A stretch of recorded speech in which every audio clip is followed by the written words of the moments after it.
Hi hello ನಮಸ್ಕಾರ. ನಾನು ನಿಮ್ಮ ಸೌಜನ್ಯ. ನನಗಿವತ್ತು 3 ವಿಷಯದ ಸ್ಪೆಷಲ್ ಆಗಿದೆ. ಯಾಕೆ ಅಂತ ಅಂದರೆ, ಒಂದು 100 ಮೆಂಬರ್ಸ್ ಸಬ್ಸ್ಕ್ರೈಬರ್ಸ್ ಆಗಿದ್ದಾರೆ. ನನಗೆ ಯಾರೆಲ್ಲ ಸಪೋರ್ಟ್ ಮಾಡ್ತಿದ್ರು ಎಲ್ರಿಗೂ ಥ್ಯಾಂಕ್ಸ್ಫುಲ್ ಆಗಿದ್ದೀನಿ. And very thanks to every one who are all supporting to me. And ನನಗಿವತ್ತು 7th ಇಯರ್ದು ಆ್ಯನಿವರ್ಸರಿ ಇದೆ. ಹೇಗೆಲ್ಲ ರೆಡಿ ಆಗ್ತೀವಿ, ಹೇಗೆಲ್ಲ ಎಲ್ಲಿಗೆಲ್ಲ ಹೋಗ್ತೀವಿ ಅನ್ನೋದನ್ನು ಈ ಬ್ಲಾಗಲ್ಲಿ ನಾನು ನಿಮಗೆ ತಿಳಿಸ್ತೀನಿ. ಊರಿಂದ ಅತ್ತೆ ಕೆಸುವಿನ ಸೊಪ್ಪನ್ನ ತೊಗೊಂಬಂದಿದ್ರು. ಅದರಿಂದ ಯಾವ ರೆಸಿಪಿನ ಟ್ರೈ ಮಾಡಿದ್ದೀವಿ, ಹಾಗೆಯೇ ಎಲ್ಲಿಗೆ ರೆಡಿಯಾಗಿ ಹೋಗ್ತಾ ಇದ್ದೀವಿ.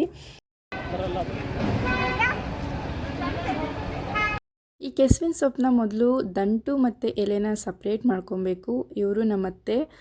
ಇವರು ಅಂತ ನಮ್ಮ ಮನೆಗೆ ಮಹಾಲಕ್ಷ್ಮಿ ಇದ್ದಂಗೆ, ಏನಾದರೂ ಒಂದು ಊರಿಂದ ತೊಗೊಂಬರ್ತಾನೆ ಇರ್ತಾರೆ.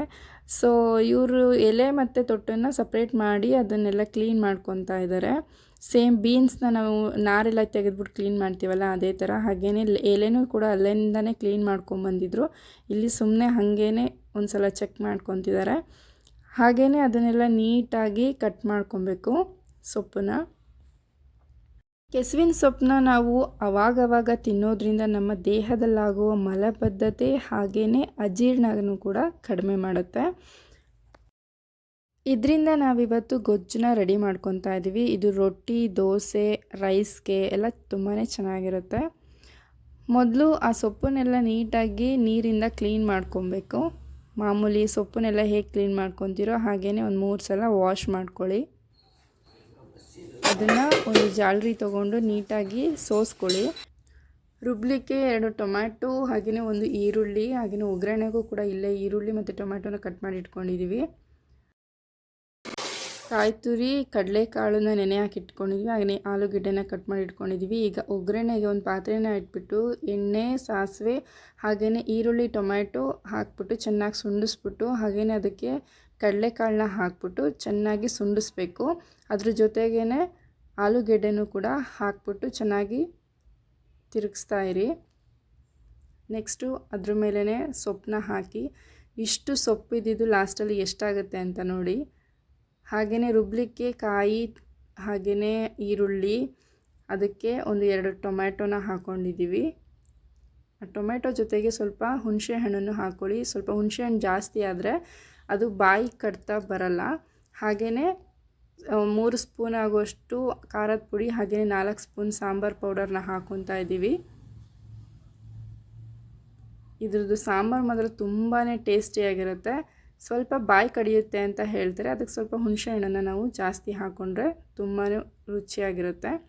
ಹುಳಿ ಹುಳಿ ಸ್ವಲ್ಪ ಖಾರ ಖಾರ, ಈ ಮಳೆಗಾಲಕ್ಕಂತೂ ಸೂಪರ್ ಕಾಂಬಿನೇಷನ್ನು.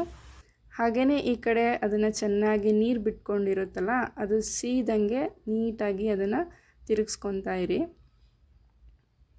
ಅದಕ್ಕೆ ರುಬ್ಬಿರೋಂಥ ಖಾರನ ಈಗ ನಾವು ಸೇರಿಸ್ಕೊಳ್ಳೋಣ.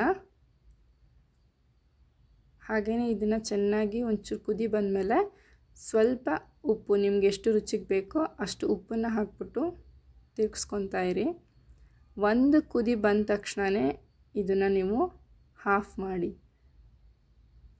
ಇದು ರೊಟ್ಟಿಗೆ, ರೈಸ್ಗಂತೂ ತುಂಬಾ ಟೇಸ್ಟಿಯಾಗಿರುತ್ತೆ. ಕಡಲೆಕಾಳು, ಆಲೂಗೆಡ್ಡೆ ಎಲ್ಲನೂ ಹಾಕಿರೋದ್ರಿಂದ ಈ ಕಾಳು ಗೊಜ್ಜು ಮಾಡ್ತಾರಲ್ಲ, ಅದೇ ಥರ ಟೇಸ್ಟ್ ತುಂಬಾ ಚೆನ್ನಾಗಿರುತ್ತೆ. ಆದರೆ ಇದಕ್ಕೆ ಯಾವುದೇ ರೀತಿ ಮಸಾಲಾನ ಆ್ಯಡ್ ಮಾಡಿಲ್ಲ, ದೇಹಕ್ಕೆ ತುಂಬಾ ಒಳ್ಳೆಯದು. ಮದುವೆ ಆದಮೇಲೆ ಅಪ್ಪನ ಸ್ಥಾನ, ಅಮ್ಮನ ಸ್ಥಾನ, ಅಣ್ಣ, ತಮ್ಮ, ತಂಗಿ ಎಲ್ಲರ ಸ್ಥಾನನೂ ರೀಫಿಲ್ ಮಾಡುವಂತಹ ಕೆಪಾಸಿಟಿ ಇರೋದು ಅಂದರೆ ನಮ್ಮ ಪತಿದೇವರೇ. ಹಾಗೆಯೇ ನಾವು ಆ್ಯನಿವರ್ಸರಿಗೆ ಎಲ್ಲಿಗೆ ಹೋಗಬೇಕು, ಸ್ವಲ್ಪ ಹೂ ಮುಡಿಸು ಅಂತ ಹೇಳಿದ್ರೆ ಯಾವ ಶೇಪ್ನಲ್ಲಿ ಹೂ. ನನಗೆ ಮೇಕಪ್ ಎಲ್ಲ ಅಷ್ಟು ಇಷ್ಟ ಇಲ್ಲ, ಹಾಗಾಗಿ ಸಿಂಪಲ್ಲಾಗೇ ರೆಡಿಯಾಗಿದ್ದೆ. ಸೊ ಈ ಶೇಪಲ್ಲಿ ಇಲ್ಲೂ ಕೂಡ ಹಾರ್ಟ್ನ ಕೊಟ್ಟಿದ್ದಾರೆ. 20 ವರ್ಷ ಆಗಿದ್ರೂ ಇನ್ನೂ ಒಂದು ಸಲ ಹಾರ್ಟ್ ಕೊಟ್ಟಿದ್ದಾರೆ. ಹಾಗೆಯೇ 3 ಜನನೂ ರೆಡಿಯಾಗಿ ಹೊರಡ್ತಾ ಇದ್ದೀವಿ. ಎಲ್ಲಿಗೆ ಅಂತ ಗೆಸ್ ಮಾಡಿ.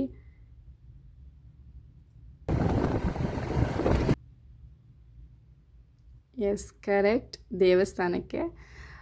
ಸೊ ಗೊರವನಹಳ್ಳಿ ಲಕ್ಷ್ಮೀ ದೇವಸ್ಥಾನಕ್ಕೆ ಹೋಗೋಣ ಅಂತ ಡಿಸೈಡ್ ಮಾಡಿಕೊಂಡು ಹೋಗಿದ್ವಿ. ಸೊ ತಾಯಿಗೆ ಧರ್ಮದರ್ಶನಕ್ಕೆ ಹೋಗಿ ಅಲ್ಲಿ ಮುತ್ತೈದೆಯಾಗಿ ಅವ್ರಿಗೆ ಬಾಗಿಣ ಕೊಟ್ಬಿಟ್ಟು ಅವ್ರದ್ದು ದರ್ಶನ ಮಾಡಿಕೊಂಡು ಹೋದ್ವಿ. ಸೊ ಅಲ್ಲಿ ಸೇಮ್ ನಿಮ್ಮ ಥರನೇ 2 ಕೋತಿಗಳು ನೋಡ್ತಾ ಇದ್ವು. ಅದೇ ಥರ ನಮ್ಮ ಮನೆ ದೇವರಾದ ಲಕ್ಷ್ಮೀ ರಂಗನಾಥ ಸ್ವಾಮಿ ದೇವಸ್ಥಾನವೂ ಅಲ್ಲೇ ಇತ್ತು. ಸೊ ಅದ್ರದ್ದು ಒಂದು ದರ್ಶನ ಆಯಿತು. ಸೊ ನೀವು ಕೂಡ ದರ್ಶನ ಮಾಡ್ಕೊಳ್ಳಿ. ಅಲ್ಲಿ ಕ್ಯಾಮ್ರಾ ಅಲೋ ಇಲ್ಲ, ಆದರೂ ಕೂಡ ಒಂದು ಕ್ಲಿಪ್ ತೊಗೊಂಬಂದೆ. ನೇರಳೆ ಹಣ್ಣು ತಿಂದ್ಕೊಂಡು ನಮಸ್ತೆ ಬೆಂಗಳೂರಿಗೆ ಹೋಗಿ ಐಸ್ ಕ್ರೀಮ್ ತಿಂದ್ಕೊಂಡು ಹಾಗೆಯೇ ಕಬ್ಬಿನ ಜ್ಯೂಸನ್ನ ಕುಡ್ಕೊಂಡು ಆ ಡೇನ ನಾವು ಕಂಪ್ಲೀಟ್ ಮಾಡಿದ್ವಿ. ಹೀಗೆ ನಾವು ದಿನನ ಕಂಪ್ಲೀಟ್ ಮಾಡಿದ್ವಿ. ನಮ್ಮ ಲವ್ ಸ್ಟೋರಿ ಬಗ್ಗೆ ಕ್ಯೂರಿಯಾಸಿಟಿ ಇದೆಯಾ? ಕಮೆಂಟ್ ಸೆಕ್ಷನಲ್ಲಿ ತಿಳಿಸಿ, ನಾನು ನಿಮ್ಮ ಹತ್ರ ಶೇರ್ ಮಾಡ್ಕೊತೀನಿ.